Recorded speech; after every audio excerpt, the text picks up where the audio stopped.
கரை என்கிற தரமான படமானது தற்கால இள வயதினருக்கு ஒரு வாழ்க்கை தத்துவமாகும்.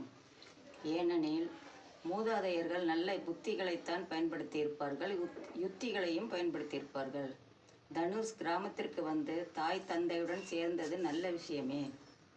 தந்தை என்ன நினைத்தார்? வம்சம் காக்க, அதாவது தனது பாரம்பரியம் காக்கப்படும் என்று ஆனந்தம் கொண்டார். தாயும் எல்லையில்லா ஏக்கத்துடன் மகனை பார்த்து ஆச்சரியத்துடன் பூரித்து போனார். எல்லாம் நல்லாத்தான் போயிருக்கும். தனுஷ் மனைவியும் நல்ல பெண்மணிதான். குடும்பம் நன்கு அமைந்திருக்கும்.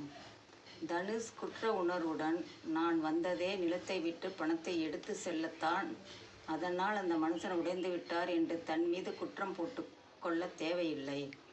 ஏனெனில் ஊரே நிலத்தை அடமானம் வைக்கும் அளவுக்கு வெள்ளந்தியான மக்களை ஏமாற்றியது மகன் அல்ல. எனவே தாய் தந்தையின் உயரிய நோக்கத்தை புரிந்து பெண்ணோ ஆணோ நடந்தால் கருப்புசாமி மட்டுமல்ல, இயற்கையே நம்மை காக்கும்.